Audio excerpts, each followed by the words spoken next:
Hello everyone.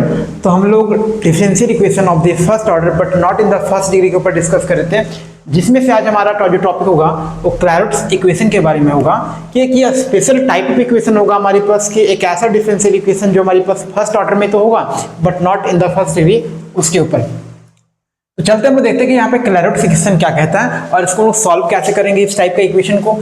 कि the equation of the form, एक equation ऐसा इक्वेशन जिसका फॉर्म क्या होगा, y equal to p x plus f of p मिलेगा। कि हमारे पास y equal to p x plus f of p, ये हम क्या मान रहे हैं, इसको इक्वेशन नंबर 1 मान ले रहे हैं कि where p equal to d y upon d x होगा, जहाँ पे p क्या है, d y upon d x हमारे पास है, एंड एफ ऑफ p कि ये हमारे पास क्या है, एक कोई भी फंक्शन जो हमारे पास p का कोई फंक्शन हमारे पास है, इसको क्या बोला गया, क्लैरोट्स इक्वेशन बोला गया है। तो यहाँ पे हम लोग बेसिक ये समझना हम लोगों को कि ये क्लैरोट्स इक्वेशन को सॉल्व कैसे करते हैं, उसके बारे में, इसका जनरल सॉल्यूशन के बारे में समझेंगे और सिंगुलर सॉल्यूशन के बारे में समझेंगे कि हम लोग जनरल सॉल्यूशन कैसे निकालते हैं और सिंगुलर सॉल्यूशन कैसे निकालते हैं, दोनों बातें को यहाँ पे समझेंगे। तो चलते हैं हम लोग।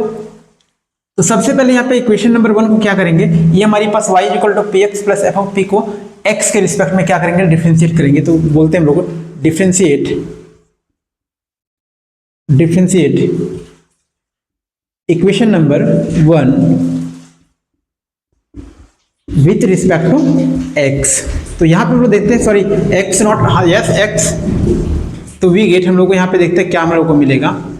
तो यहाँ से हम लोग को क्या मिल जाएगा, यहाँ पे हम लोगों को ये मिल जाएगा डी वाई अपॉन, हमारे पास क्या मिल जाएगा, d y upon d x हो जाएगा। यहाँ पे p इंटू एक्स यानी यू इंटू फिर लगेगा कि एक को हम लोग कॉन्स्टेंट मानते हैं, तो x का डिफरेंशिएशन हमारे पास क्या होगा, 1 होगा, प्लस हमारे पास यहाँ पे कि x को x into d p upon हमारे पास क्या हो जाएगा, डी एक्स हो जाएगा, ये हो जाएगा, प्लस यहाँ पे इसका जो डिफरेंशिएशन होगा हमारे पास क्या हो जाएगा, एफ डैश हमारे पास क्या हो जाएगा, पी हो जाएगा, इंटू डी पी अपॉन हमारे पास क्या रह जाएगा, डी एक्स हो जाएगा। तो ये हमारे पास रह जाएगा।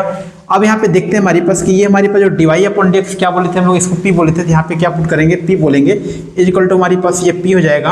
अब इन दोनों में देख सकते हैं हम लोग D p upon d x क्या हमारे पास होगा कि दोनों से हम लोग कॉमन ले सकते हैं। तो यहाँ से हम लोग क्या मिलेगा, यहाँ पे एक्स बचेगा और यहाँ पे हमारे पास क्या बच जाएगा, एफ डैश पी बच जाएगा, और ये D p upon d x बाहर हो जाएगा।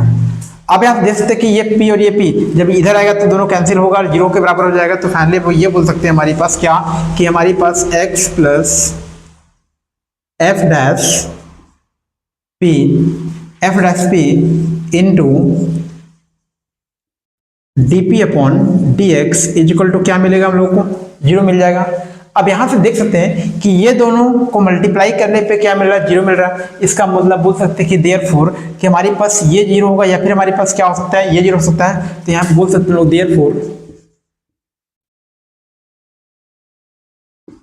देयरफॉर ये हम लोग को निकलेगा यहाँ पे कि या फिर हमारे पास क्या निकल जाएगा कि x प्लस हमारे पास एफ डैश जो p होगा हमारे पास इज इक्वल टू 0 मिल जाए। इसको हम लोग इक्वेशन नंबर क्या मान ले रहे हैं, 2 मान ले रहे हैं, और एक हमारे पास ये 0 हो जाएगा। दूसरा बोल सकते हैं यहाँ पे कि ये कि d p upon d x ये हमारे पास क्या हो जाए, 0 हो जाए, ये हमारे पास क्या हो जाएगा, इक्वेशन नंबर 3 हो जाएगा। तो यहाँ से ये देख सकते हैं कि हमारे पास ये क्या हो गया, इक्वेशन नंबर 3 हो गया। अब यहाँ से देख सकते हैं d p upon d x is equal to 0। तो यहाँ पे इसको लाते हैं यहाँ पे क्या, कि फ्रॉम इक्वेशन नंबर 3 से कि d p upon d x is equal to क्या बोला गया, 0 बोला गया। इसका मतलब यहाँ पे हम लोग क्या कर सकते हैं कि यदि हम लोग हमारे पास क्या मिलेगा, d p is equal to क्या मिल जाएगा, 0 मिल जाएगा। अब दोनों साइड क्या करेंगे, इंटीग्रेट करेंगे। तो इंटीग्रेट करेंगे तो फाइनली हमारे पास क्या मिल जाएगा, p इज इक्वल टू हमारे पास क्या हो जाएगा, c हो जाएगा, जहाँ पे c हमारे पास क्या होगा, कॉन्स्टेंट ऑफ इंटीग्रेशन होगा, यानी p इज इक्वल टू क्या हो जाएगा, c हो जाएगा। तो इसको हम लोग इक्वेशन नंबर 3 तक हो गया था, 4 मान ले रहे हैं, 4 मान के चल रहे हैं। अब क्या करेंगे कि देख सकते हैं हम लोग equation number 1 y is equal to p x plus f of p ये हमारे पास है। तो इक्वेशन नंबर 1 में क्या कर देंगे, p के प्लेस में c पुट करते हैं तो हमारे पास क्या मिल जाएगा, यहाँ पे जनरल सॉल्यूशन मिल जाएगा। तो एलिमिनेट p, यहां से क्या करेंगे, p करेंगे, p फ्रॉम इक्वेशन नंबर 1, ठीक है, कि हम लोग क्या करेंगे, p को एलिमिनेट करेंगे फ्रॉम इक्वेशन नंबर 1 से p को एलिमिनेट करेंगे। तो हमारे पास p की जगह पे क्या करना होगा कि put p is equal to c in equation number 1। तो फाइनली हमारे पास क्या मिलेगा कि y इज इक्वल टू हमारे पास क्या हो जाएगा, p इंटू पी की जगह पे हम लोग क्या पुट करेंगे, कर रहे सी पुट करें, यानी सी एक्स प्लस हमारे पास क्या बन जाएगा, एफ ऑफ सी बन जाएगा, ये मिल जाएगा। और ये हमारे पास क्या आ जाएगा, which is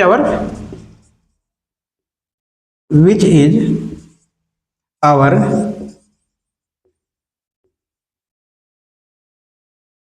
required general solution. तो ये हमारे पास क्या रह जाएगा, रिक्वायर्ड जनरल सॉल्यूशन रह जाएगा।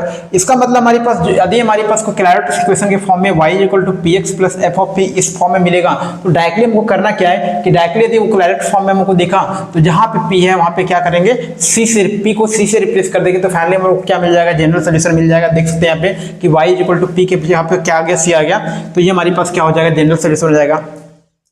अब क्या होगा कि हमारे पास x और y के टर्म्स में रिलेशन भी निकालेंगे कि x और y के टर्म्स में रिलेशन क्या होगा, तो इक्वेशन नंबर 2 को सॉल्व करना होगा। सॉल्व करने के बाद x और y के फॉर्म में रिलेशन निकलेगा, तो वहां से एक सोल्यूशन निकलेगा।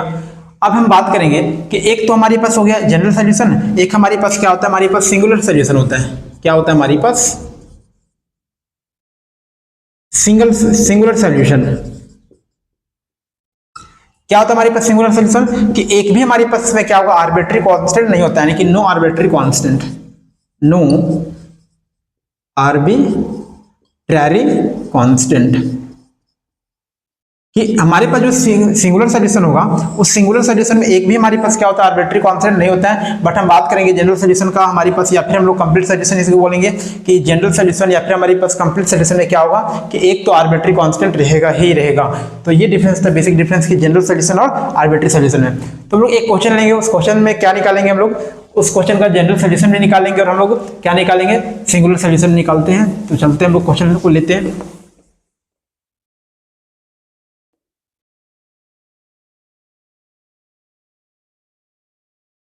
तो क्वेश्चन हमारे पास दिया गया है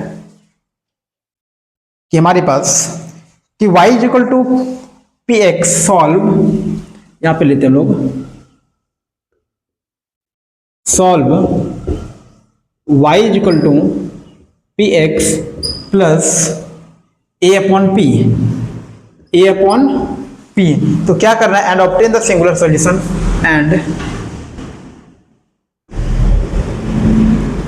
obtain the singular solution है। ये हमारे पास क्वेश्चन रहा, क्या बोला है कि y equal to p x plus a upon p को सॉल्व तो करना है, और सॉल्व करने के साथ साथ क्या करना है, हम लोग इसका सिंगुलर सॉल्यूशन के ऊपर भी डिस्कस करेंगे, सिंगुलर सॉल्यूशन भी निकालेंगे। तो चलते हैं हम लोग इसके सॉल्यूशन के ऊपर। तो सॉल्यूशन देखते हैं हम लोग क्या होगा हमारे पास कि हमारे पास जो दिया गया डिफरेंशियल इक्वेशन हमारे पास y इज इक्वल टू हमारे पास P x plus a upon P, ये हम इक्वेशन नंबर 1 मान ले रहे हैं कि which is in form of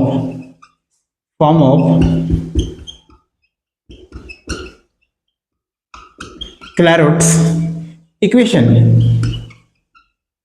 कि जो हमारे पास दिया गया इक्वेशन देख सकते हैं कि हमारे पास दिया गया इक्वेशन हमारे पास क्या फॉर्म था, y इज इक्वल टू हमारे पास पी एक्स प्लस हमारे पास फंक्शन ऑफ हमारे पास क्या था, p था। तो इसी फॉर्म में कुछ हम लोग को यहाँ पे दिख रहा है। इसका मतलब ये बोल सकते हैं हमारे पास जो दिया गया इक्वेशन हमारे पास वो क्या है, क्लैरेट फॉर्म में। तो क्लैरेट फॉर्म में तो डायरेक्टली हम बोल सकते हैं हेंस द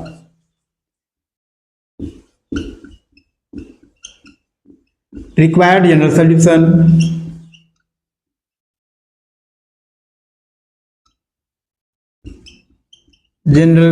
इज कि यहां से हमारे पास रिक्वायर्ड जनरल सॉल्यूशन हमारे पास होगा वो क्या होगा, हमारे पास y इज इक्वल टू हम क्या देखे थे कि जहां पे p और p को c से रिप्लेस करेंगे, यानी कांस्टेंट ऑफ इंटीग्रेशन, यानी कि हमारे पास क्या हो जाएगा, cx प्लस हमारे पास a अपॉन c हो जाएगा।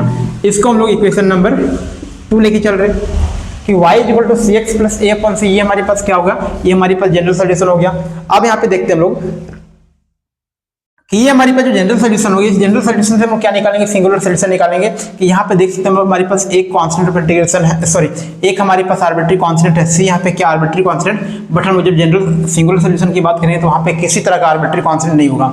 अब यहाँ पे इक्वेशन नंबर 2 को जरा सा हम लोग क्या करेंगे, सिंप्लीफाई करते हैं। तो सिंप्लीफाई कर देंगे, हमारे पास क्या हो जाएगा, ये हमारे पास c इंटू हमारे पास क्या हो जाएगा, y हो जाएगा, और ये हमारे पास c स्क्वायर x प्लस हमारे पास क्या रह जाएगा, a रह जाएगा। तो यहाँ देख सकते हैं, तो फाइनली यहाँ से देख सकते हैं हम लोग यहाँ पे क्या मिलेगा कि ये हमारे पास c स्क्वायर x माइनस का हमारे पास cy प्लस हमारे पास a इज इक्वल टू 0 मिल रहा है, विच इज क्वाड्रेटिक इन सी। हमारे पास देख सकते हैं यहाँ पे सी में क्या हमारे पास एक क्वाड्रेटिक इक्वेशन है, विच इज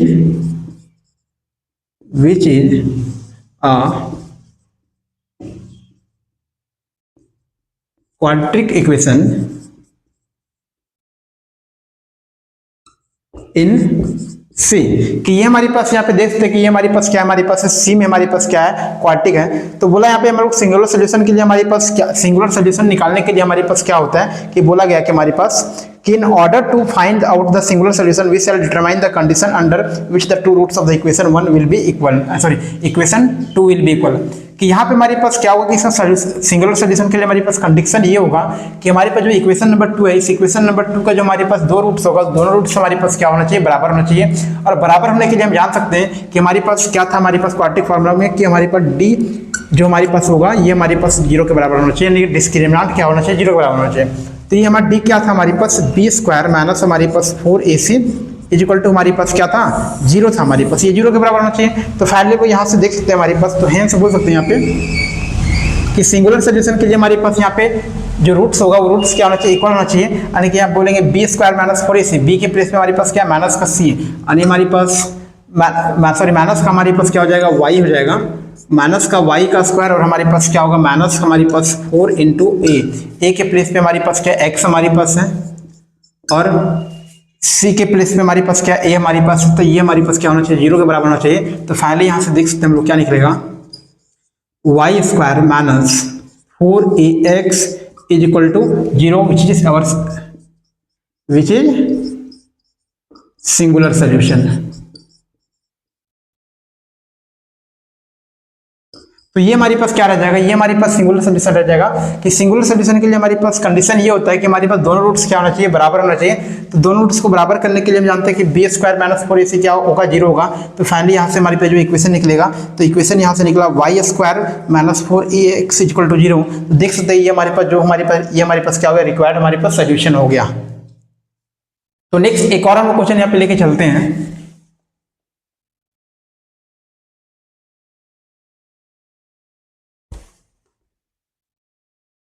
नेक्स्ट हमारे पास क्वेश्चन क्या है कि हमारे पास solve y is equal to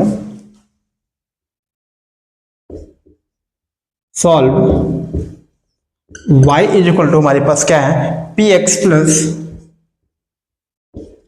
p minus p square.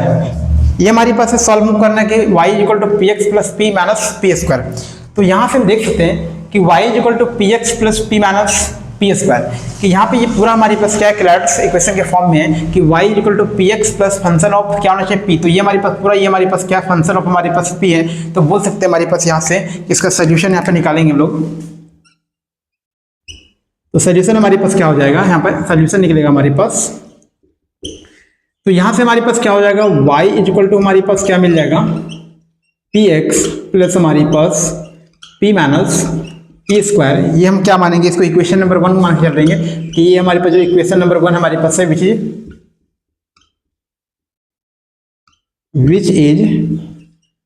In क्लैरिट्स form,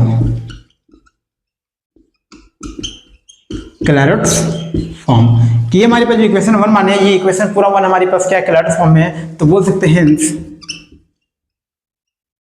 hence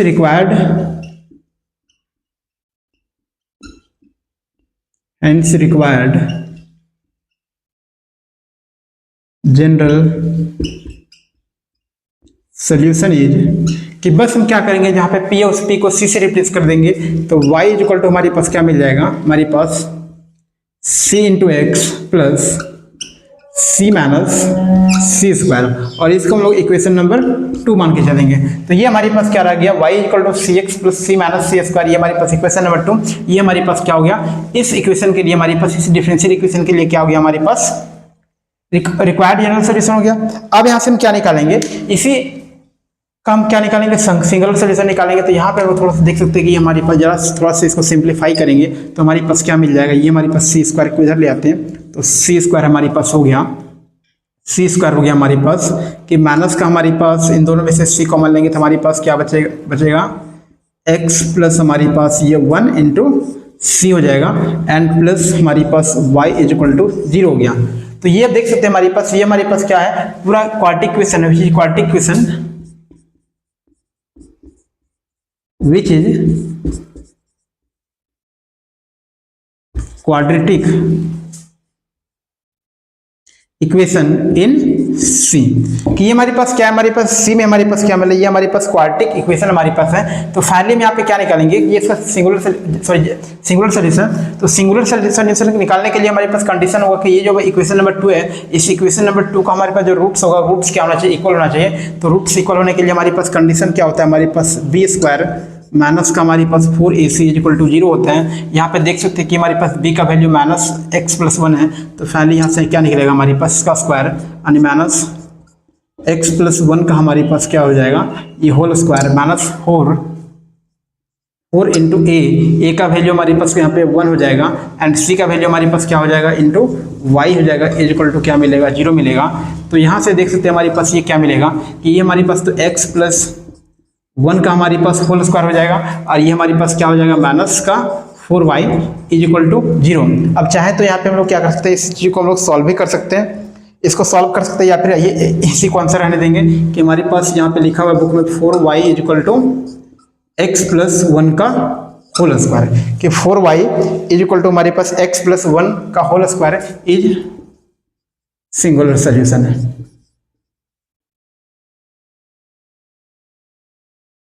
is हमारे पास क्या हो जाएगा, सिंगुलर सॉल्यूशन हो जाएगा। तो इस तरीके से हम क्या करेंगे कि यदि हमारे पास कोई भी हमारे पास डिफरेंशियल इक्वेशन यदि हमारे पास first order but not in the first degree, यदि हमारे पास कि y इज इक्वल टू हमारे पास y is equal to p x plus function of p, यदि ऐसा आप लोगों को कहीं भी नज़र में आता है तो उस केस में यदि उसका जनरल सोल्यूशन निकालना हो तो जनरल सोल्यूशन आसानी से निकाल सकते हैं। बस हम लोगों को क्या करना होगा कि पी को सी से रिप्लेस कर देंगे तो फाइनली उसका क्या निकल जाएगा, जनरल सोल्यूशन निकल जाएगा।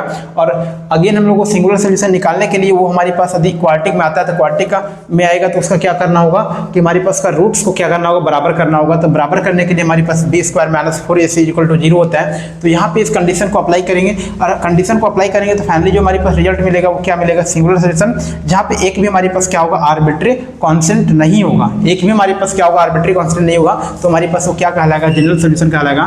तो इस तरीके से आसानी से कि कहीं पे भी आपको यदि क्लैरेट्स इक्वेशन बनता मिला इक्वेशन तो आसानी से क्या करना, बस कुछ करना नहीं है कि उसका जनरल सॉल्यूशन निकालने के लिए जहाँ जहाँ पे पी मिलेगा वहाँ सी से रिप्लेस कर देंगे तो आसानी से आपका सॉल्यूशन निकल सकता है। और ये जो हमारे पास क्लैरेट्स इक्वेशन है इस पे ऊपर इसके ऊपर बेस्ड क्वेश्चन एग्जाम में आता ही आता है। तो थैंक यू।